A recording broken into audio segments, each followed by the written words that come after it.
पहुंची तो कछु नहीं जावले ना।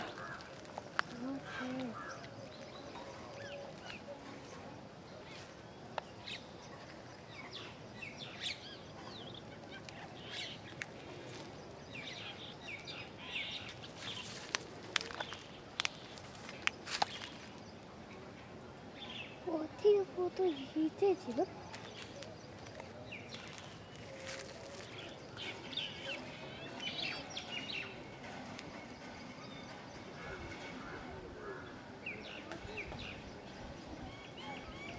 जो बच्चे कहाँ भाग गए तो चलते।